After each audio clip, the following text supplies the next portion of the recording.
The mining station floated in the cold void between stars, its metal hull gleaming under the distant light of 3 suns. Inside the cramped workshop, Marcus Chun wiped grease from his hands and stared at the broken plasma condenser on his workbench.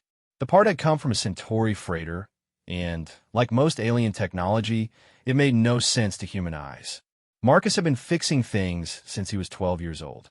Back on Earth, he'd repaired everything from hoverbikes to atmosphere processors. When the mining company offered him a position on Station Omega 7, he jumped at the chance. Out here in the frontier, a good mechanic could make real money. What they hadn't told him was how lonely it would be. The station housed 200 beings from 12 different species. Most kept to themselves. The Centauri traders spoke only in clicking sounds that hurt human ears. The crystalline Vorth communicated through light patterns that gave Marcus headaches. Even the other humans on the station barely acknowledged him. He was just the guy who fixed their broken equipment. A deep vibration shook the workshop. Marcus looked up from his work, frowning. The station's artificial gravity generators usually ran smooth as silk. He'd tuned them himself just last week. Another vibration followed, stronger this time. Tools rattled on their magnetic holders. Marcus walked to the small porthole in his workshop wall and peered out into space. What he saw made his breath catch in his throat. A massive shape moved through the darkness toward the station. At first, Marcus thought it might be a new type of ship he'd never seen before. But as it came closer, he realized this was no machine. The creature was easily 3 times the size of the station itself. Its body stretched like a serpent, covered in scales that seemed to absorb starlight. Enormous wings, tattered and torn, spread wide enough to shadow entire city blocks. "Holy hell," Marcus whispered. The creature's head was the size of a shuttle bay. Ancient eyes, each one larger than Marcus's workshop, glowed with a deep amber light. Along its back, crystalline spines caught and refracted the light from the 3 suns, casting rainbow patterns across its dark scales. But something was wrong. The great beast moved slowly, painfully. Its wings beat irregularly, and Marcus could see wounds along its flanks. Dark fluid leaked from gashes in its hide, freezing instantly in the vacuum of space. The station's emergency klaxons began wailing. Red lights flashed throughout the corridors. Marcus heard boots running past his workshop as security teams rushed to their positions. Over the intercom, Captain Rodriguez's voice crackled with barely controlled panic. "All personnel to emergency stations. We have an unidentified creature approaching. Weapons systems are online. Repeat, all personnel to emergency stations." Marcus ignored the announcement. He pressed closer to the porthole, studying the creature's movements. In his 28 years of life, he learned to read the language of broken things. This creature wasn't attacking. It was hurt, desperate, and looking for help. The beast's great head turned toward the station, those ancient eyes fixed on a small cluster of buildings and docking bays. Marcus felt a chill that had nothing to do with the cold of space.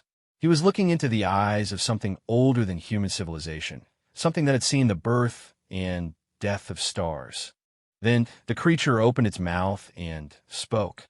The words didn't come through the comm system or any technology Marcus understood. Instead, they seemed to form directly in his mind, bypassing his ears entirely. The voice was vast and tired, carrying the weight of eons. "Please," the creature said, and Marcus could hear desperation in that single word. "My child is dying." The security teams were scrambling now. Through his workshop's thin walls, Marcus could hear weapons officer sing shouting orders. "Target the creature's head. If it gets any closer, we open fire." Marcus grabbed his tool belt and ran from his workshop. The corridors were chaos. Aliens and humans alike rushed past him, some heading for escape pods, others to battle stations. Marcus fought against the flow of bodies, making his way toward the main docking bay. "Chun," Captain Rodriguez's voice boomed over the intercom. "All non-essential personnel report to evacuation zones immediately." Marcus kept running. In the main corridor, he nearly collided with Dr. Sarah Kim, the station's chief medical officer. She was heading in the same direction, her medical bag slung over her shoulder. "Marcus, what are you doing?" she called out. "We need to evacuate." "That thing isn't here to attack us," Marcus said without slowing down. "It's asking for help. You can't know that. It said a child is dying." Dr. Kim stopped running. "What did you say?" Marcus paused and looked back at her. "It spoke to me. In my head. It said a child is dying." The doctor's face went pale. She'd heard stories from other frontier stations, rumors of telepathic species that could communicate across the void of space. Most scientists dismiss such tales as space or folklore, but Dr. Kim had always wondered. "If that's true," she said slowly, "then we might be dealing with something beyond our understanding." Another vibration shook the station, gentler this time. Through the corridor's viewports, Marcus could see the creature had stopped its approach. It hovered in space about a kilometer away, its great wings spread wide. The amber glow in its eyes had dimmed, as if it were waiting. "I have to see what it wants," Marcus said. "You'll get yourself killed." "Maybe, but I can't just hide while something that intelligent suffers." Dr. Kim studied his face for a long moment. Then she nodded. "I'm coming with you." They reached the main docking bay to find it sealed and guarded. Security Chief Williams, a thick-set man with cybernetic implants covering half his skull, blocked their path. "Bay's off limits," Williams growled. "Captain's orders." "Chief, that creature is trying to communicate," Dr. Kim said. "If it wanted to attack, it would have done so already. My job is to protect this station. And my job is to help those in need," Dr. Kim replied firmly. "That includes any species, human or otherwise." Williams looked uncertain. Through the bay's massive windows, they could all see the creature hovering in space. It had brought its great head closer to the station, but it hadn't moved to attack. If anything, it seemed to be studying them as much as they were studying it. Marcus stepped forward. "Chief, I've been fixing broken things my whole life. That creature isn't broken the way machines are broken. It's hurt, and it's desperate. When something that powerful asks for help instead of taking what it wants, maybe we should listen." A new voice joined their conversation. Marcus turned to CDR. Yuki Tanaka, the station's xenobiology specialist. The small Japanese woman looked excited rather than afraid. "I've been monitoring its biosigns from the science lab," she said breathlessly. "The electromagnetic patterns coming from its neural cortex are unlike anything I've ever seen. The complexity suggests intelligence far beyond what we've encountered in known species. All the more reason to keep it away from the station," Williams said. "No," Dr. Tanaka replied. "All the more reason to try communicating properly. If this creature really is trying to ask for help, and we turn it away, we might be making the biggest mistake in human history." Williams looked between the three of them, then at the creature floating outside. Its great eyes were fixed on the docking bay windows, and Marcus could swear he saw intelligence there, and pain. "If this goes bad," Williams said finally, "it's on all of you." He stepped aside and began entering commands into the bay's control panel. The massive doors began to slowly open, exposing the interior to the vacuum of space. Emergency force fields snapped into place, creating an atmosphere barrier that would allow them to breathe while keeping the bay pressurized. The creature's reaction was immediate. Its head tilted, almost like a dog hearing a familiar sound. Then, with movements careful and deliberate, it began to approach. Marcus felt his heart pounding as the massive head drew closer. Even through the force field, the creature's presence was overwhelming. This close, he could see details in its scales, each one the size of a dinner plate. Ancient scars crisscrossed its hide, telling stories of battles fought across the galaxy.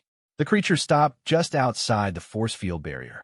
Its amber eyes focused on Marcus, and once again, words formed in his mind. "You're the one who fixes broken things." It wasn't a question. The creature somehow knew what Marcus did, knew his purpose on the station. "Yes," Marcus said aloud, though he doubted the creature could hear him through the vacuum. "I fix things. Then perhaps you can fix what is most precious to me." The great head moved away from the docking bay. Marcus watched through the windows as the creature maneuvered its massive body, bringing its side closer to the station. There, cradled against the creature's belly between its front limbs, was something that made Marcus's breath catch. A smaller version of the great beast, no larger than a shuttle, hung motionless in the void. Its scales were the same dark color as its parents', but they lacked the inner fire that made the adult's hide shimmer with starlight. The young creature's eyes were closed, and it showed no signs of movement. "My daughter," the creature's voice whispered in Marcus's mind.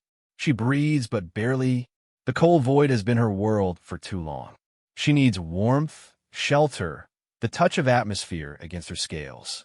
But I am too large for your small spaces, and I do not know your ways."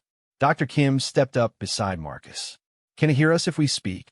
Marcus repeated her question in his thoughts, directing it toward the creature. "I hear your minds when you direct thoughts toward me," came the reply. "Your healer wishes to know how to help. Tell it we'll need to bring the young one inside," Dr. Kim said. "I can't examine a patient in vacuum." Marcus relayed the message. The creature was quiet for a long moment, and Marcus could feel the weight of its consideration. Finally, it spoke again. "To allow my child into your sanctuary would require trust beyond measure. Your kind is young, and we have learned that the young can be unpredictable. We're not all the same," Marcus thought back. "Some of us just want to help. This is why I came to you, fixer of broken things. In your mind, I sense purpose without malice. But can you speak for all of your kind aboard this station?" Through the docking bay's communication system, Marcus could hear the arguments raging in the command center. Half the crew wanted to open fire on the creature immediately. The other half wanted to retreat and call for military assistance. No one seemed interested in the possibility of actually helping. "I can speak for myself," Marcus said aloud, knowing the creature would hear his thoughts. "And for those who choose to help, that may be enough." The creature began to move again, using its massive limbs to gently maneuver its offspring toward the station. The young dragon, for lack of a better word, that's how Marcus had begun thinking of them, remained limp as its parent guided it toward the docking bay. "We'll need to expand the atmospheric field," Dr. Tanaka said, working frantically at a nearby control panel, "and increase the temperature. If these are truly spaceborne creatures, they might be adapted to much different environmental conditions than we're used to." "How different?" Dr. Kim asked. "Unknown. But look at those scales, they're not just armor. I'm reading traces of what might be biological fusion reactions. This creature might literally feed on starlight." Security Chief Williams had been quiet during the exchange, but now he stepped forward. "Even if we help, how do we know it won't turn on us afterward?" The creature's massive head turned toward Williams, and Marcus felt its attention shift. When it spoke again, there was something almost like amusement in its mental voice. "Your warrior asks a wise question. I am indeed powerful enough to destroy your station without effort. But consider this. If I make you harm, why not have simply taken your help by force?" Williams's hand moved instinctively to his sidearm, then stopped. Marcus could see the realization dawning in the security chief's eyes. The creature was right. Something that massive, that obviously ancient and powerful wouldn't need to ask permission for anything. "Besides," the creature continued, "you have something I lack. Knowledge of healing, of machines, of the small and delicate arts that preserve life. I am a creature of the void, born to survive in the cold between stars. But my daughter was born weak, and the emptiness that sustains me is slowly killing her." The young dragon had reached the edge of the atmospheric barrier. This close, Marcus could see the shallow rise and fall of its breathing. It was alive, but barely. "She needs more than I can give," the creature said, and Marcus heard something like despair in its mental voice. "I have traveled for cycles unnumbered, searching for someone who might help her thrive instead of merely survive." Dr. Kim stepped forward. "We'll need to be careful about contamination protocols. We don't know what kind of pathogens or parasites these creatures might carry." My species does not carry disease as you understand it, the creature replied through Marcus. Our bodies burn too hot. Our blood flows with energies that destroy the small life forms that plague other species. But you are wise to be cautious. The station's communications system crackled to life. Captain Rodriguez's voice filled the docking bay, tight with controlled fear. Chief Williams, what's the situation down there? Williams looked at Marcus, Dr. Kim, and Dr. Tanaka. Then he looked at the massive creature hovering outside, and its dying child floating just beyond their reach. Situation is complicated, Captain, Williams replied. The entity is requesting medical assistance for what appears to be its offspring. Dr. Kim and Dr. Tanaka believe we might be able to help. Absolutely not. We're not equipped to handle unknown alien life forms of that size. Captain, Dr. Kim spoke up. With respect, we took an oath to help those in need, regardless of species. This creature isn't threatening us.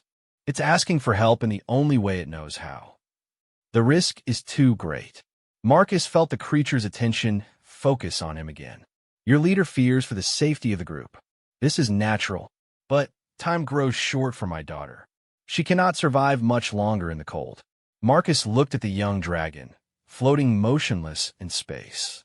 He thought about all the broken things he'd fixed over the years, all the systems and machines he'd brought back to life. This wasn't a machine, but it was still something that needed fixing. Captain, Marcus said into the comm system, I'm going to help that creature's child, with or without permission. Chun, stand down immediately. That's a direct order. Sorry, Captain, but some things are more important than orders. Marcus walked to the atmospheric field controls and began entering commands. Dr. Tanaka looked at him in surprise, then began helping. Together, they expanded the field's coverage area and adjusted its composition to accommodate the young dragon's physiology. Marcus, what are you doing? Dr. Kim asked. What I always do, Marcus replied. Fixing something that's broken. The atmospheric field now extended far enough to encompass the young dragon. Slowly, gently, the creature's parent maneuvered its child through the barrier and into the breathable environment of the docking bay. As soon as the young dragon entered the atmospheric field, changes began to occur. Its scales, which had seemed dull and lifeless, began to show the faintest hint of inner light. Its breathing became more regular. Incredible, Dr. Tanaka whispered. Its cellular structure is actually absorbing atmospheric gases and converting them into energy. The young dragon was beautiful, even in its weakened state. Its scales were deep purple in the docking bay's artificial light, and Marcus could see the same intelligent amber eyes as its parent, though they remained closed. It was roughly the size of an old earth whale, but its proportions were more graceful, more elegant. What do you need us to do? Dr. Kim asked the creature. I do not know your ways of healing, came the reply through Marcus. But my daughter needs warmth, nourishment, and time to grow strong. The cold void has stunted her development. She should be twice her current size, her scales bright with inner fire. Instead, she fades like a dying star. Dr. Kim approached the young dragon cautiously, her medical scanner in hand. The device beeped frantically as it tried to analyze the creature's biosigns. The readings are off the charts, she said. Its body temperature is actually below the ambient temperature of space. It's like it's been in hibernation. Can you help her? Marcus asked. I don't know, but I'm going to try. As Dr. Kim began her examination, Marcus felt the adult creature's attention focused on him once more. You risk much for creatures you do not know. This is unusual among the young species I have encountered. Maybe that's because you haven't met the right humans, Marcus thought back. Perhaps. You fix broken things, but what drives you to fix broken lives? Marcus considered the question. He'd never really thought about why he felt compelled to help, whether it was a broken machine or an injured creature. Because everything deserves a chance to work the way it was meant to, he said finally. And because sometimes being able to help is enough reason to do it. The creature was quiet for a long moment. Then Marcus felt something like warmth in his mind, a sensation of approval and gratitude. Your answer gives me hope, fixer of broken things. Hope that perhaps the galaxy has not grown too cold for kindness to survive. Behind them, the docking bay doors burst open. Captain Rodriguez stormed in with a full security team, weapons drawn and ready. But when they saw the scene before them, Dr. Kim carefully examining the young dragon while its massive parent waited patiently outside, they hesitated. "Stand down immediately," Rodriguez ordered. "We're evacuating this bay and sealing it off."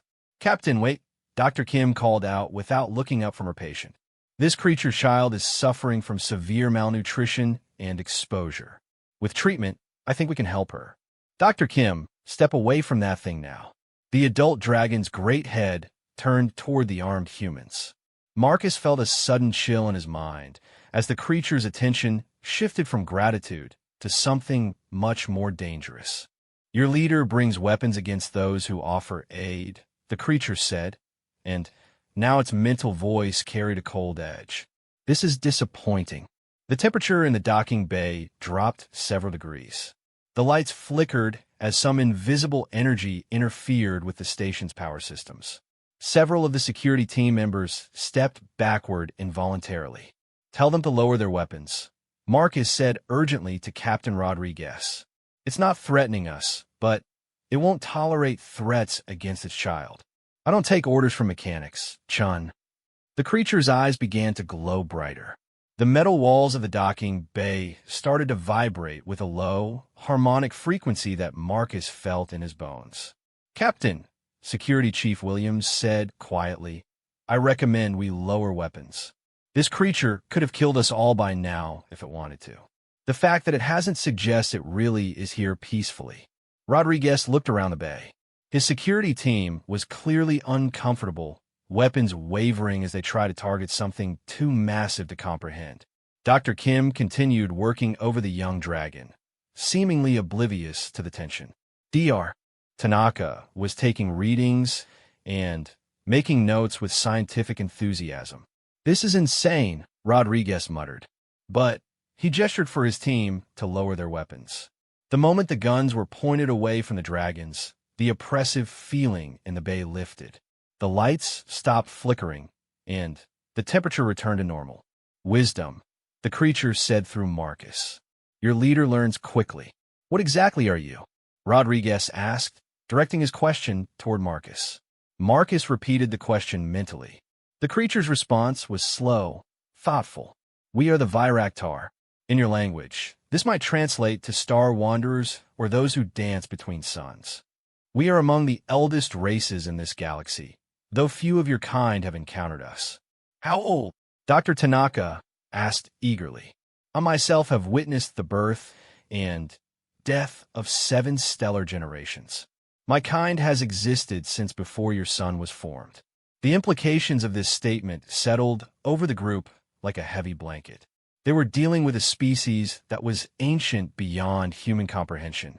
"Why haven't we met your people before?" Rodriguez asked. "Because we are few, and we prefer the deep void between stars. Your kind stays close to planets and suns. Our paths rarely cross." "But you found us," Marcus pointed out. "I searched for you specifically. Stories travel far in the emptiness between worlds. I heard tales of a young race that builds machines to heal the broken, that fixes what others would discard. It was a distant hope, but hope nonetheless." Dr. Kim looked up from her examination. "I'm reading massive cellular damage from prolonged exposure to hard vacuum and cosmic radiation. Her body is trying to hibernate, but she's too young to sustain the process safely. Can you help her?" Marcus asked. "I think so, but she needs more than medical treatment. She needs proper nutrition designed for her species, controlled environmental conditions, and time to recover. Weeks, maybe months." Through Marcus, the creature addressed Dr. Kim directly. "I can provide knowledge of what my daughter needs to thrive, but I cannot remain in this place for so long. My presence disturbs your small ships and delicate machines." Captain Rodriguez stepped forward. "Even if we wanted to help, we don't have facilities for long-term care of something this size." "Your mining station has empty storage bays," the creature replied. With modifications, one could serve as a healing chamber for my child. The cost would be enormous, Rodriguez said. Converting a storage bay, maintaining life support for an unknown species, dedicating medical staff. Marcus felt a surge of anger. Here was a creature older than human civilization, asking for help with its dying child, and all the captain could think about was cost. I can pay for your services, the creature said, and Marcus sensed amusement in its mental voice. Pay with what? Rodriguez asked skeptically. Knowledge. Locations of mineral deposits beyond your current charts. Technologies that your species has not yet imagined. Stories of civilizations that rose and fell before your homeworld cooled. The captain's expression changed. Marcus could practically see the profit calculations running through his head. What kind of mineral deposits? Rare elements essential to your faster-than-light engines. Crystals that store energy more efficiently than your current batteries. Metals that could revolutionize your construction techniques. Rodriguez was quiet for a long moment, weighing risk against potential reward. Finally, he nodded. We'll need to set up proper containment protocols. And I want full monitoring of both creatures at all times. Agreed, the creature said through Marcus. But know that if any harm comes to my daughter through malice rather than accident, your station will not survive my grief. It wasn't a threat. It was simply a statement of fact, delivered with the certainty of someone who had the power to back up their words. Understood, Rodriguez replied. Dr. Kim stood up from her examination. I'll need to set up a treatment plan. Dr. Tanaka, can you help me design an environment suitable for her recovery? Already working on it, the xenobiologist replied, her tablet filled with notes and calculations. Marcus looked out at the adult dragon, floating patiently in space. Even from here, he could sense its exhaustion, its desperation held barely in check. How far had it traveled to find help for its child? How many other species had turned it away? What's your daughter's name? Marcus asked. The creature's attention focused on him again. In your language, it would approximate to song of distant stars or perhaps music between worlds. But you may call her what feels natural to your kind.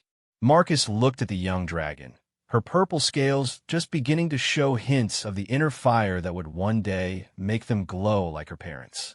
Despite her size, there was something delicate about her, something that needed protection and care. Melody, he said finally. Her name is Melody. The adult dragon was quiet for a moment. Then Marcus felt that warmth in his mind again, stronger this time. Melody. Yes, this is a good name for one who will someday sing with the voice of stars. As the station's crew began the complex process of preparing a recovery area for Melody, Marcus remained in the docking bay.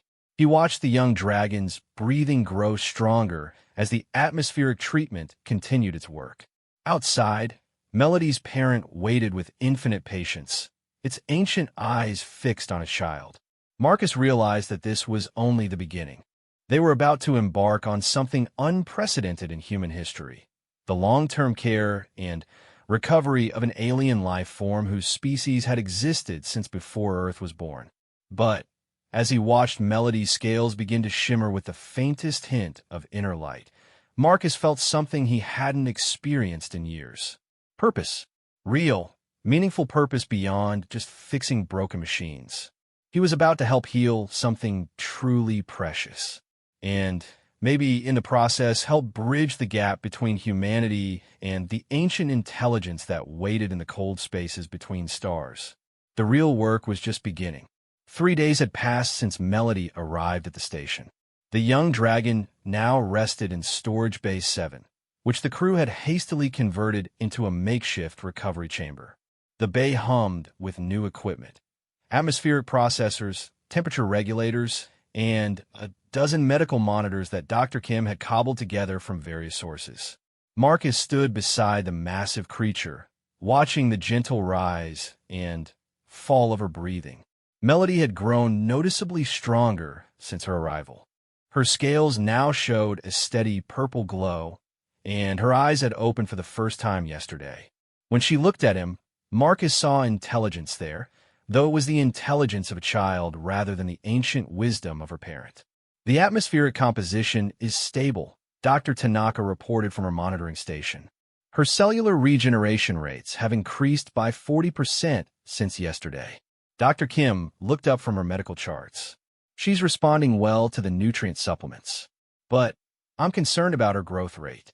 According to her parents' description, she should be developing much faster than we're seeing.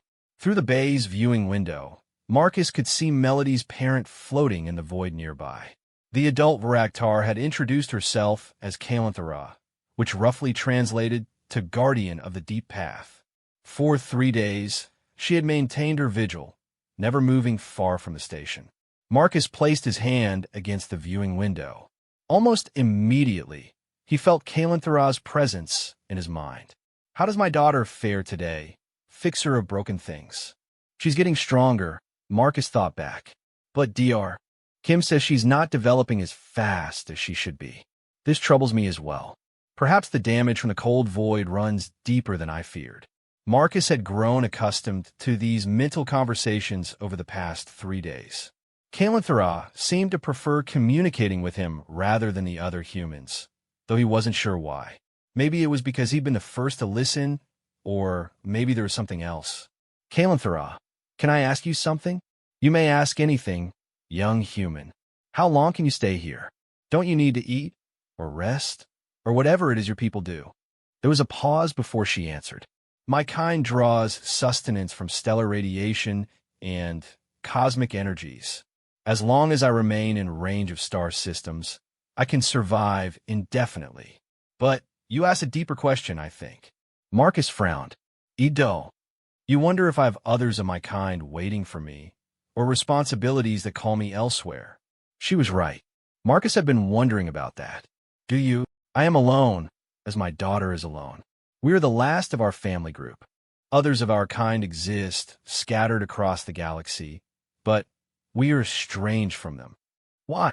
Another long pause. Marcus could feel Kalanthara's reluctance to answer, as if the topic brought her pain. Because I chose to care for a child that others believed should not exist. Before Marcus could ask what that meant, alarms began sounding throughout the bay. Red lights flashed, and the automated voice of the station's computer announced, "Medical emergency in Storage Bay 7. Medical teams respond immediately." Marcus spun around to look at Melody.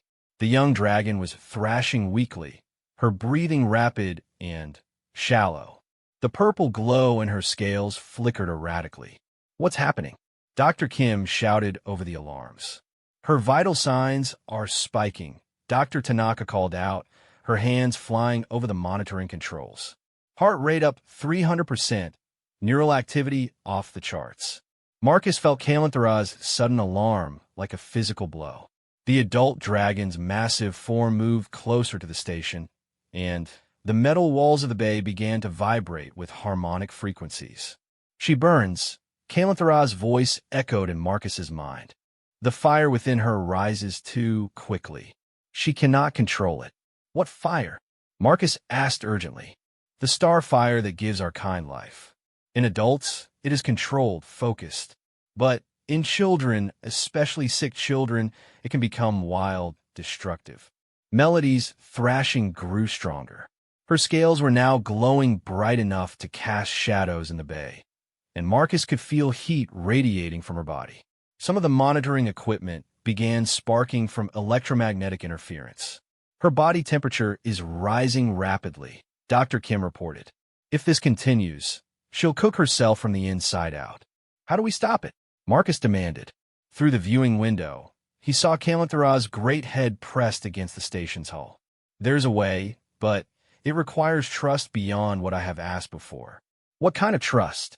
I must make physical contact with my daughter.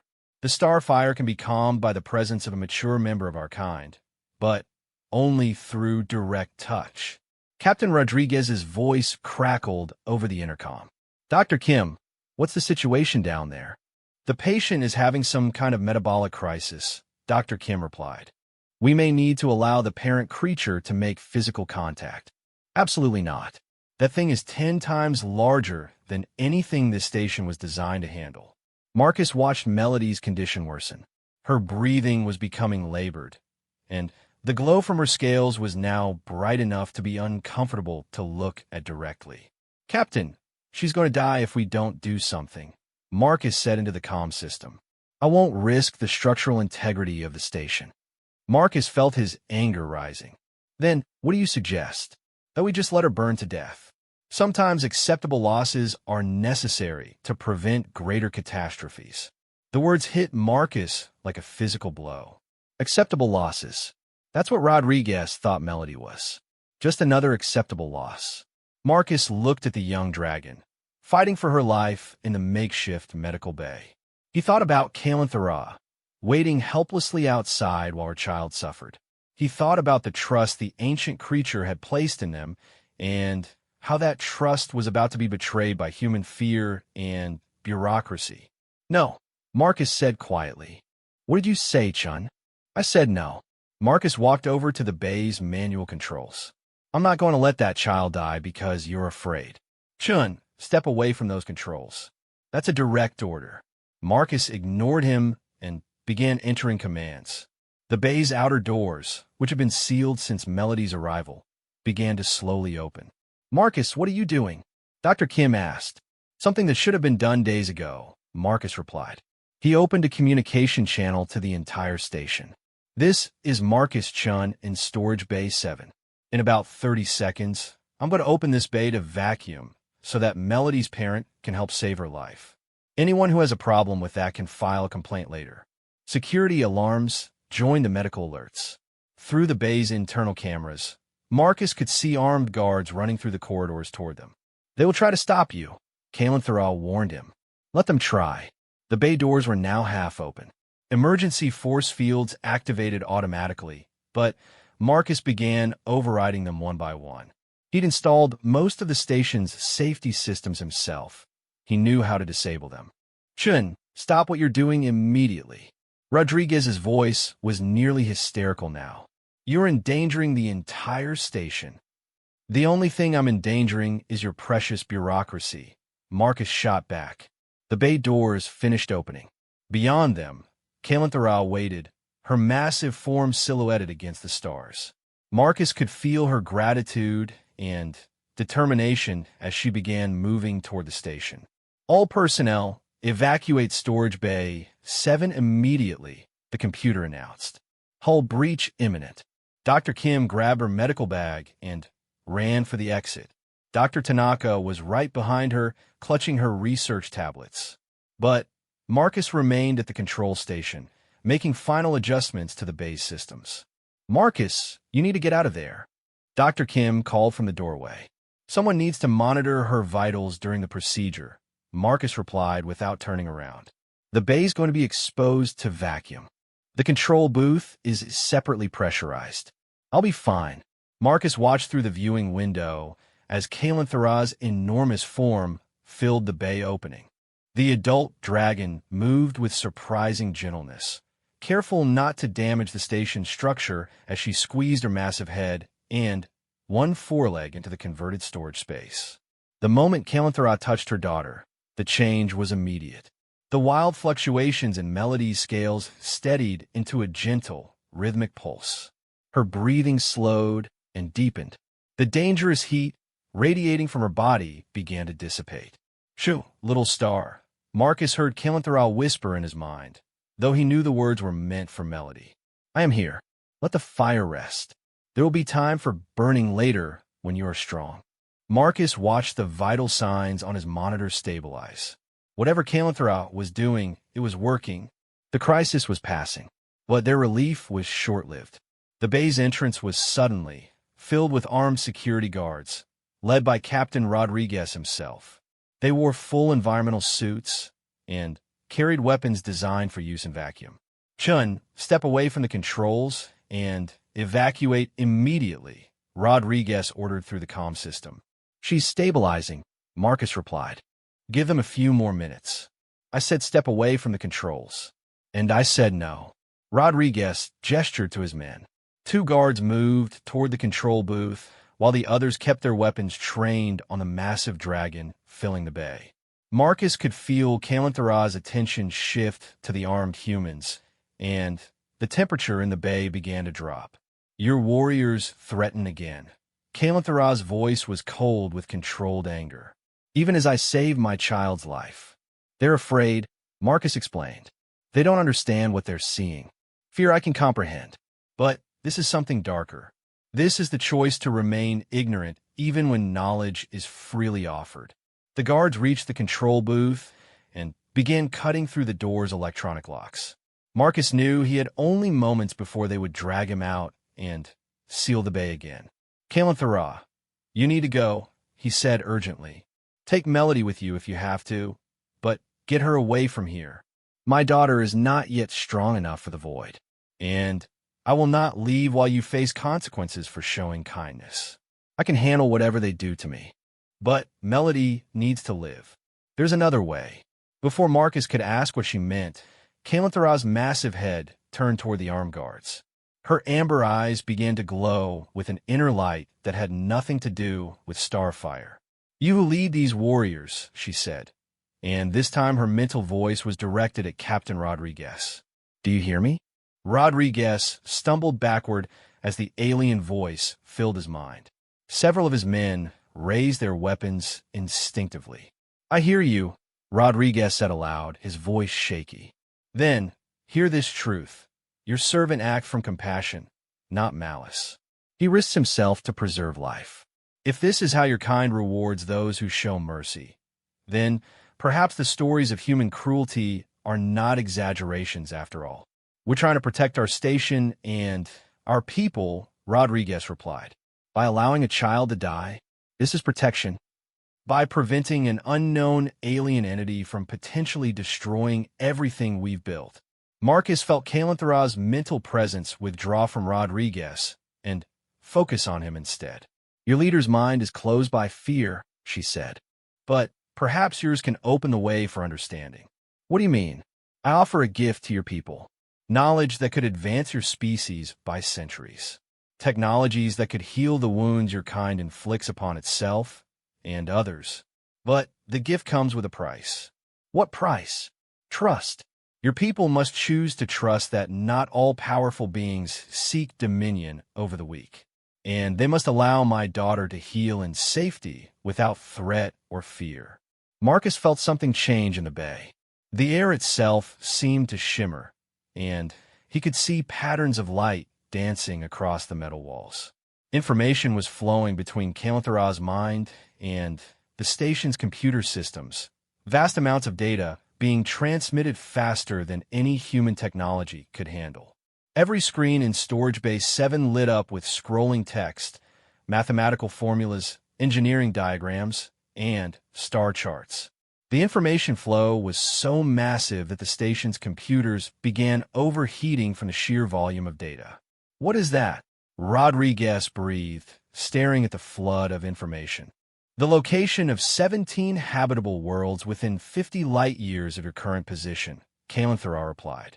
Mineral compositions and extraction techniques for resources your species hasn't discovered yet.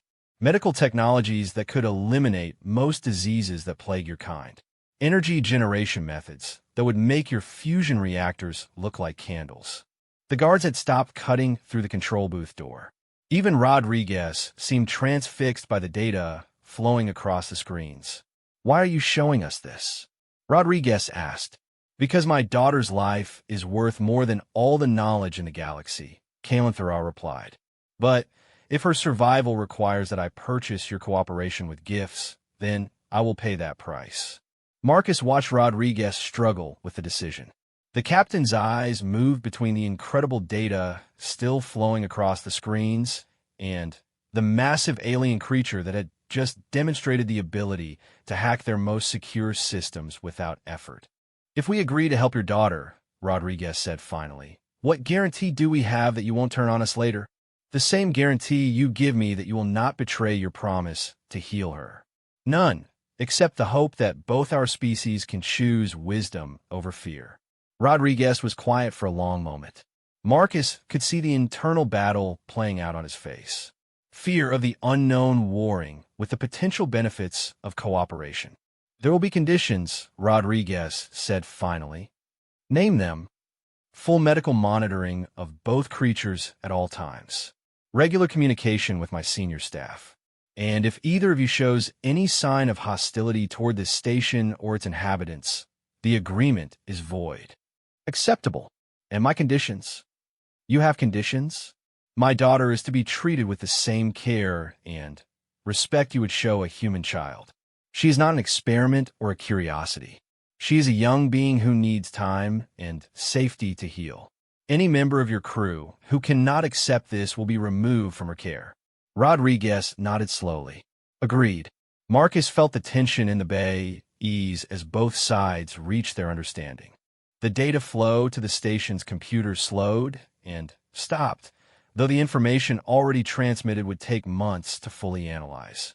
Your servant who fixes broken things showed courage and compassion when others showed only fear, Kalanthara said to Rodriguez. He should be rewarded, not punished. Chin will face disciplinary action for disobeying direct orders, Rodriguez replied firmly. Then, your discipline system values obedience over moral courage.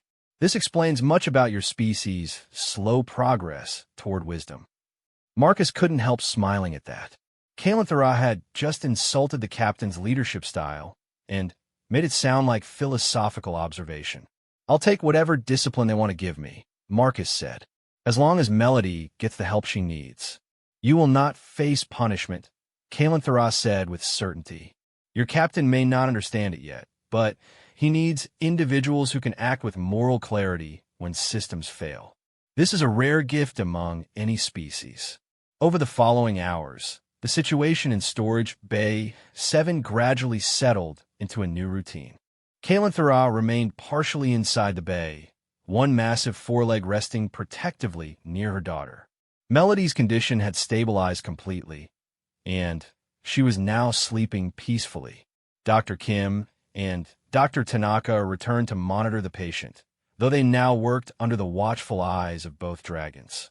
Marcus remained at his control station, coordinating between the medical team and Kalanthara's knowledge of Viraktar physiology.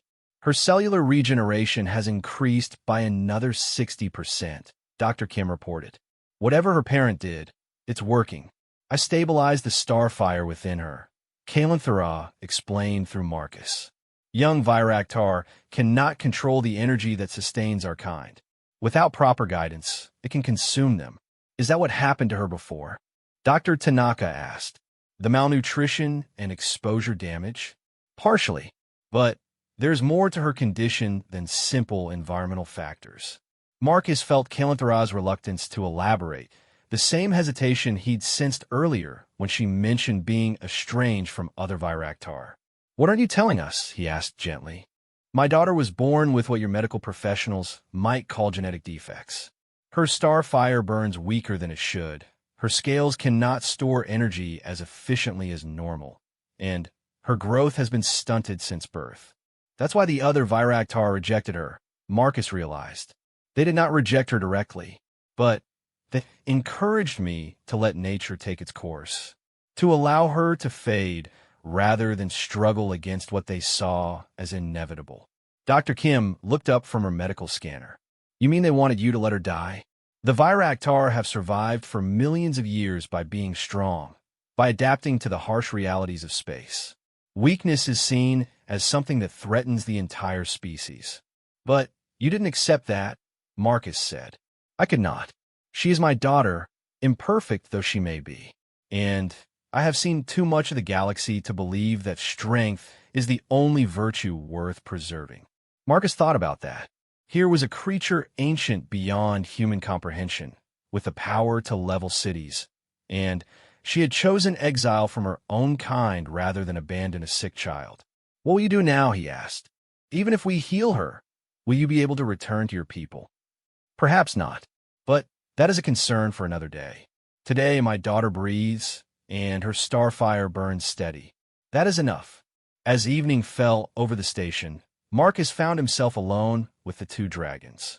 Dr. Kim and Dr. Tanaka had gone to analyze the data Kalanthara had provided, and the security detail had been reduced to a single guard posted outside the bay.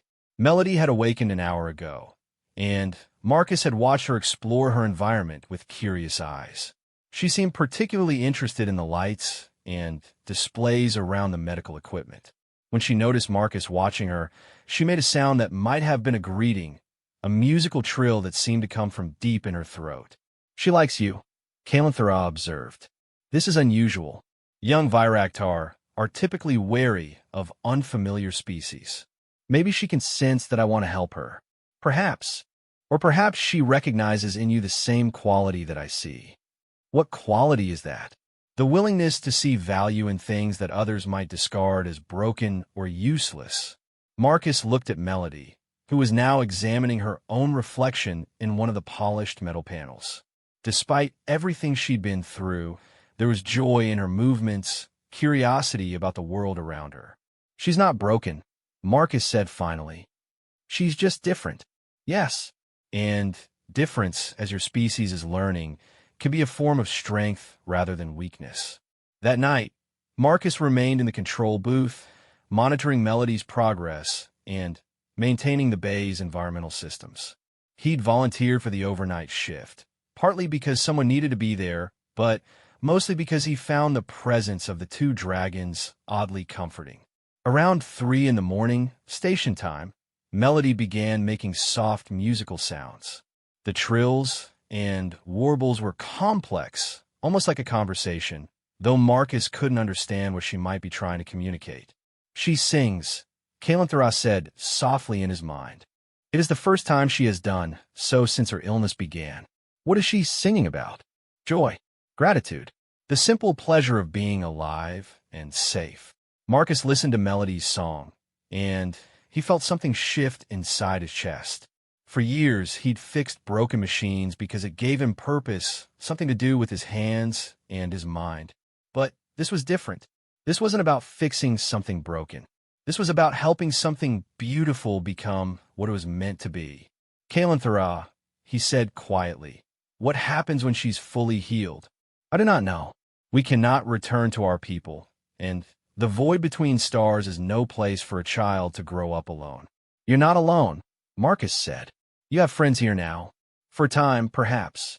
But your people will not want us to remain indefinitely. We are too large, too alien, too much of a reminder that you're not alone in the galaxy." Marcus thought about that. She was probably right. Humans had a tendency to fear what they didn't understand, and the Viraktar were unlike anything humanity had ever encountered. But maybe this could be different. Maybe this could be the beginning of something new. "Kalanthara," Marcus said, "what if there was a way for you and Melody to stay? Not here on the station, but somewhere else. Somewhere you could be safe, and she could grow up without having to hide who she is. Such a place would need to be far from the shipping lanes, isolated from your people's normal activities. And it would need to be large enough to accommodate adults of my species. The asteroid belt in this system, it's full of minerals your people could probably use for sustenance, and there are several large asteroids that could be hollowed out and converted into habitats."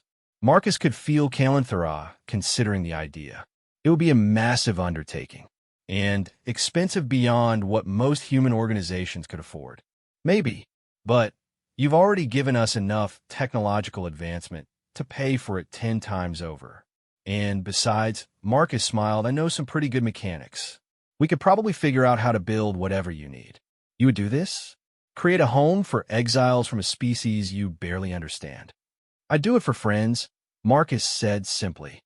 Melody's song grew stronger, more complex, as if she sensed the hope growing in the conversation around her. Her scales pulsed with gentle purple light, and for the first time since her arrival, she looked like what she was, a child looking forward to tomorrow. "Fixer of broken things," Kalanthara said, and Marcus heard warmth and wonder in her mental voice. "I begin to think that the most important thing you fix is not machines or bodies, but the connections between beings who thought they had to face the universe alone." As dawn broke over the station, Marcus watched Melody stretch her wings for the first time. They were small still, barely large enough to lift her body, but they moved with grace and strength that promised much greater things to come. The real healing was just beginning. Not just for Melody, but for the friendship between species that had started with a desperate parent asking for help and a mechanic who couldn't stand to see anything suffer needlessly. Tomorrow would bring new challenges, new questions to answer, and new bridges to build between human and Viractar understanding. But tonight, in the quiet of Storage Bay 7, two ancient creatures and one young human had found something that was becoming increasingly rare in the galaxy: hope. 2 weeks had passed since the crisis in Storage Bay 7, and Station Omega 7 had transformed into something entirely different from the simple mining outpost it had once been. Word of the Viractar had spread through unofficial channels to other frontier settlements, bringing curious scientists, xenobiologists, and even a few representatives from Earth's colonial administration. Marcus stood in what had once been Storage Bay 3, now converted into a secondary habitat for Melody. The young dragon had grown noticeably in the past 14 days, her body now nearly half again as large as when she'd first arrived. Her scales had developed a deeper purple hue with hints of silver at the edges, and her song had grown more complex, sometimes lasting for hours at a time. Her neural development is accelerating beyond anything we predicted, Dr. Tanaka reported, checking readings on her modified scanner. I'm detecting formation of new synaptic pathways at a rate that suggests her intelligence is still developing rapidly. How intelligent do you think she'll become? Dr. Kim asked, making notes on her tablet. Unknown. But if she follows the same pattern as her parent, we might be looking at intellectual capacity far beyond what we've encountered in any known species. Marcus watched Melody manipulate a complex puzzle he'd built for her from spare mechanical parts. She'd solved it 3 times already, each time faster than the last. Now, she seemed to be experimenting with different solutions, as if the challenge itself was less interesting than understanding all the possible approaches. She's not just smart, Marcus said. She's creative. Look at how she's rearranging those components. She's not following the same pattern twice. Through the bay's viewing window, he could see Kalanthara floating nearby, as she had every day since her daughter's arrival. The adult dragon maintained her constant vigil, but Marcus sensed she was more relaxed now. The immediate crisis had passed, and Melody was clearly thriving. Marcus, Dr. Kim said quietly, we need to talk about the future. Marcus looked up from watching Melody. What about it? Captain Rodriguez received a message from Colonial Administration this morning. They're sending a full xenobiology team to study the Viractar. They'll arrive within a month. That could be good news, Dr. Tanaka said. More resources, better equipment for Melody's treatment. Maybe, Dr. Kim replied. But I've seen how Colonial Administration handles first contact situations. They're more interested in potential military applications than peaceful cooperation. Marcus felt a chill that had nothing to do with the station's environmental controls. What kind of military applications? Think about it. A species that can survive in hard vacuum, manipulate stellar energies, and communicate telepathically across interstellar distances? The tactical advantages would be enormous. Kalanthara would never cooperate with military research. They might not ask for her cooperation. The implications of that statement hit Marcus like a physical blow. They can't be thinking about forced captivity.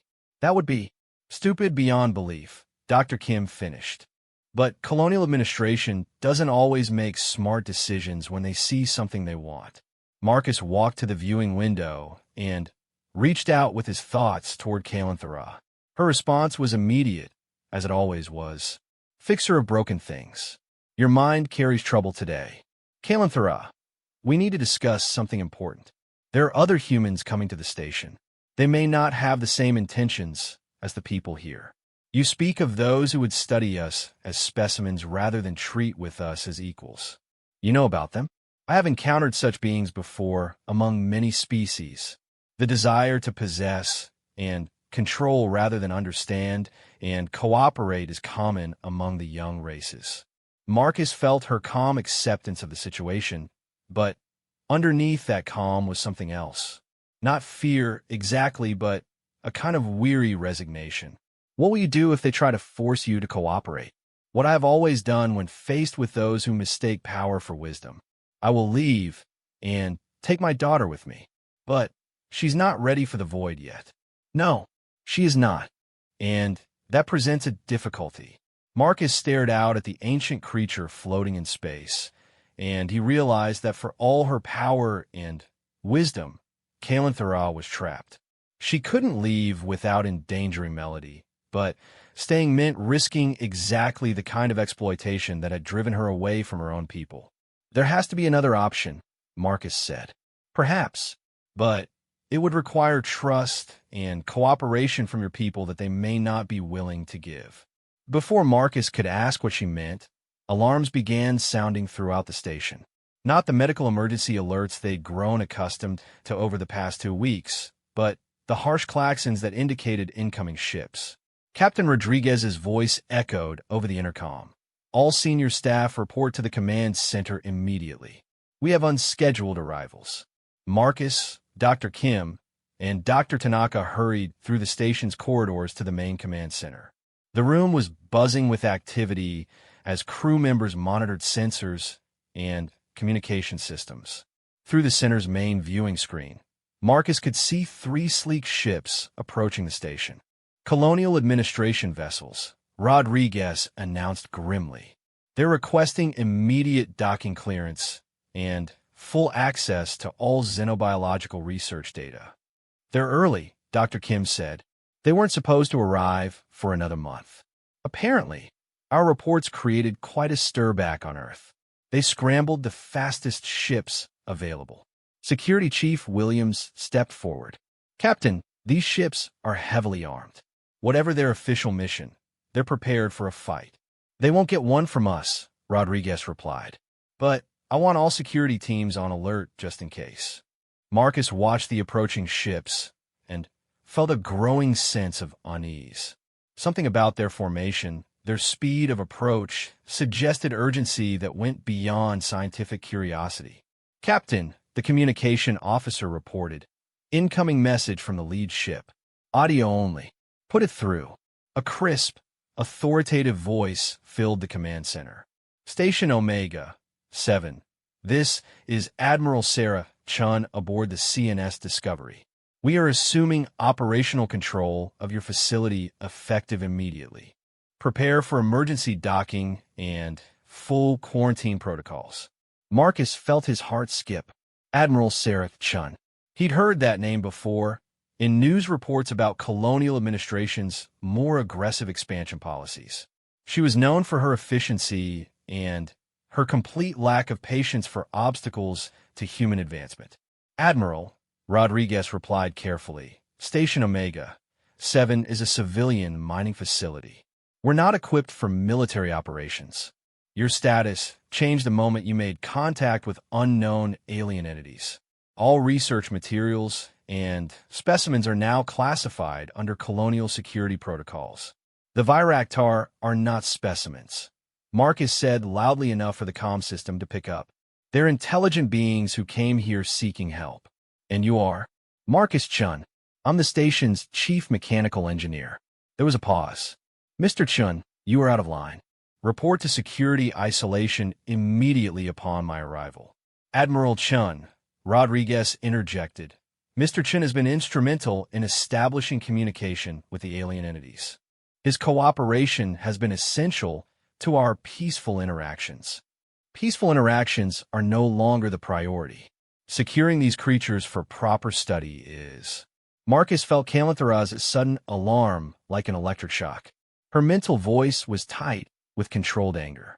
Your military leaders reveal their true intentions. They come not as friends, but as those who would cage the sky itself. We won't let them take you. Marcus thought back desperately. You may have little choice in the matter. The first colonial administration ship was already docking with the station. Marcus could see armed Marines in full combat armor preparing to disembark. These weren't scientists or researchers. They were soldiers.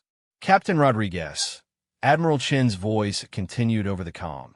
You and your senior staff will report for debriefing immediately after we complete docking. Any attempt to interfere with our operations will be considered obstruction of colonial security. Rodriguez looked around the command center at his crew. Marcus could see the conflict in his face. The captain might not always make the right decisions, but he wasn't a coward, and he'd grown protective of Melody and Kalanthara over the past weeks. Admiral, the alien child is still recovering from serious medical trauma. Any attempt to move her could be fatal.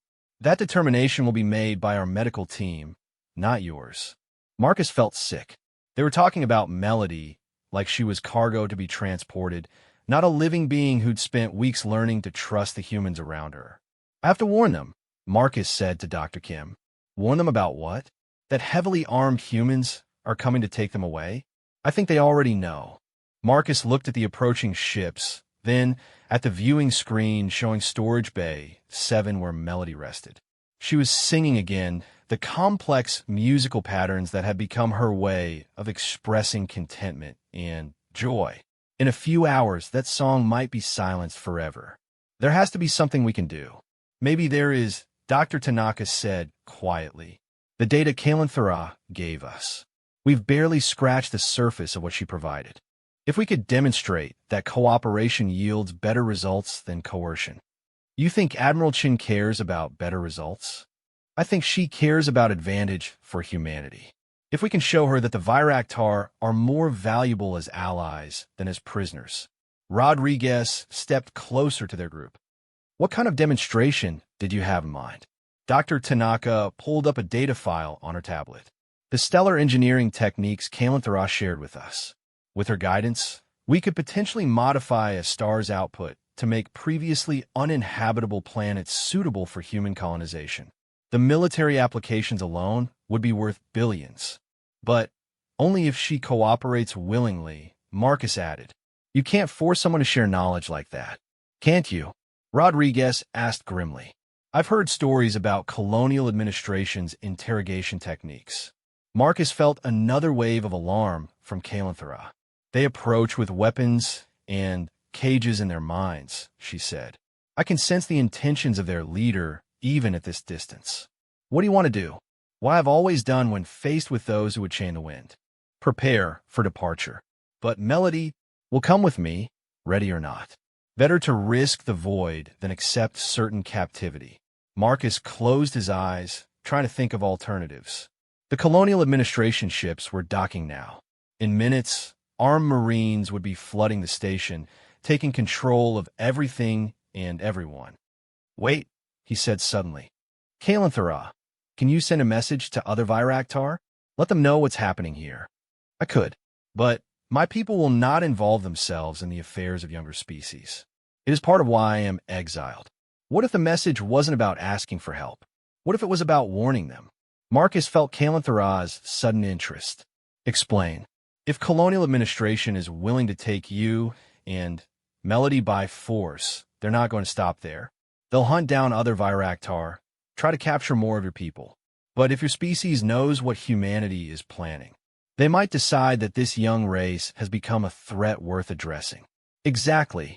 Marcus could feel Kalanthara considering the implications. A conflict between humanity and the Viraktar would be catastrophic for both species. The dragons were individually powerful beyond human comprehension, but humans had numbers and technology. Any war between them would leave both sides devastated. You suggest I threaten your species with the wrath of mine. I suggest you give them a reason to choose cooperation over conquest. This is a dangerous path, fixer of broken things. Once such warnings are given, they cannot be taken back. Can you think of a better alternative? Before Kalanthara could answer, the station's main docking bay doors finished cycling. Through the command center speakers, Marcus could hear the heavy footsteps of Marines in combat armor marching through the corridors. All station personnel report to the main assembly area for security screening. Admiral Chin's voice announced over the intercom. Any individual found in restricted areas will be detained. They're treating us like prisoners in our own home, Dr. Kim said angrily. Marcus made his decision. He turned to Captain Rodriguez. Sir, I need to get a storage bay 7. Now, Chun, that's exactly where they don't want you to go, which is why I need to go there. Melody trusts me. If they're going to move her, someone she knows should be there to help keep her calm. Rodriguez studied Marcus's face. And if Admiral Chun orders you arrested, then arrest me after I've done what needs doing. The captain nodded slowly. Take the service corridors. Avoid the main routes. Marcus hurried out of the command center, leaving behind the sound of Marines taking control of the station. He moved through maintenance passages he'd used countless times while repairing systems, staying ahead of the security sweeps that were systematically locking down each section of the facility. When he reached Storage Bay 7, he found it surrounded by armed guards. Through the viewing windows, he could see Melody huddled in the far corner of the bay, her scales flickering with nervous patterns. The young dragon was clearly distressed by all the unfamiliar activity around the station. Marcus used his engineering access codes to enter through a maintenance hatch in the bay's ceiling. He dropped down into the converted storage area and immediately felt Melody's relief at seeing a familiar face. She made soft trilling sounds and moved toward him, though she kept glancing nervously toward the bay's main entrance where the guards were stationed. "It's okay, Melody," Marcus said softly, though he knew she couldn't understand his words the way her parent could. "We're going to figure this out." He reached out mentally toward Kalanthara. "I'm with Melody. She's scared but unharmed. I know. I feel her distress. It angers me in ways I had not expected. What have you decided about contacting your people?" "I have sent the warning. My kind now knows that humanity views the Viraktar as resources to be harvested rather than beings to be respected." Marcus felt a chill at her words. "What will they do?" "That depends on what happens next. If my daughter and I are taken by force, if we are harmed or imprisoned, then my people will respond accordingly. And if we find another way, then perhaps this incident can remain a cautionary tale rather than the beginning of a war." The bay's main doors burst open.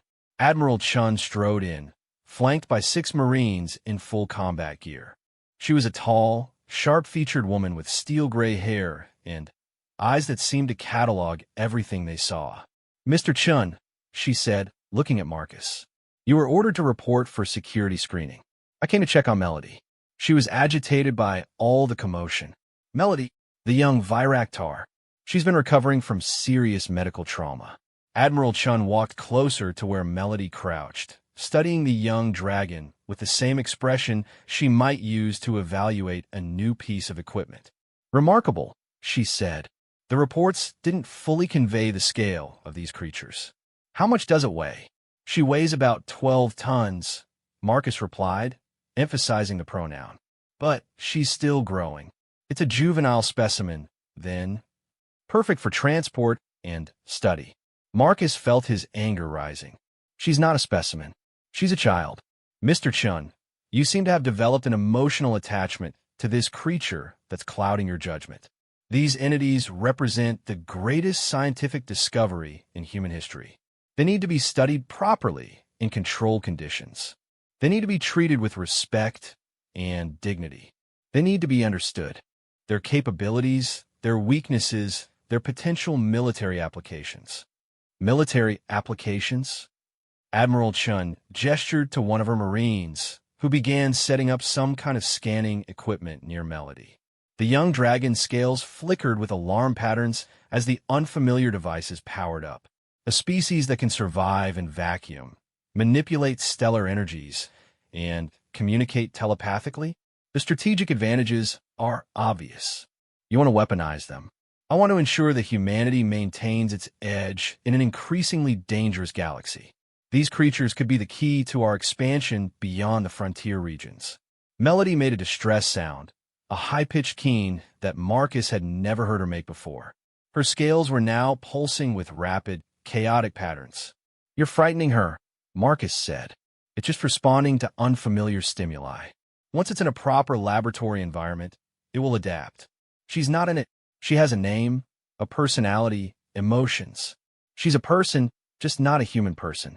Admiral Chun turned to face Marcus directly. "Mr. Chun, your romanticized view of these creatures is understandable but misguided. They are alien life forms with capabilities we need to understand and potentially utilize. That's not cruel. That's practical. Through his mental link with Kalanthara, Marcus felt the adult dragon's growing fury. The temperature in the bay began to drop as her emotions affected the local environment.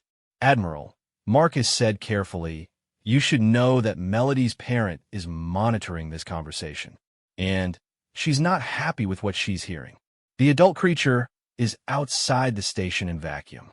It can't interfere with our operations. It can if it decides your operations threaten her child." "Are you threatening me, Mr. Chun?" "I'm warning you. Kalanthara, that's the adult's name, has power you can't imagine. She's been cooperating with us because we asked for her help instead of demanding it. But if you try to take Melody by force, then we'll deal with that situation when it arises. For now, prepare this specimen for transport." The Marines began moving toward Melody with restraint equipment designed for large animals. The young dragon backed away from them, her distress calls growing louder. Marcus stepped between the soldiers and Melody. "Don't do this. There's still time to find a better way. Stand aside, Mr. Chun." "No." Admiral Chun nodded to her Marines. Two of them moved toward Marcus while the others continued approaching Melody. That's when the lights went out. Emergency lighting kicked in a few seconds later, bathing the bay in red illumination. Through the viewing windows, Marcus could see Kalanthara's massive form much closer to the station than before, her eyes blazing with stellar fire. "What's happening?" Admiral Chin demanded. "Your sensors and communication systems are being systematically disabled," Marcus said, feeling the information flow from Kalanthara's mind to his. "She's not just powerful. She's technologically sophisticated beyond anything you've encountered." The base temperature dropped another 10 degrees. Frost began forming on the metal surfaces, and the Marine's breath became visible in the suddenly frigid air. "The adult is manipulating our environmental systems," one of the soldiers reported. "How is that possible?" "Because you're dealing with a species that's mastered stellar engineering," Marcus replied. "Controlling your life support systems is trivial for her." Admiral Chin activated her communication device, but only static emerged. "Comms are down. All units switch to backup channels." "She's jammed everything," Marcus said. "And, Admiral, you need to understand something. We're not in control here. We never were. Kalanthara has been allowing us to help her daughter out of gratitude and hope for cooperation. But if you try to take Melody by,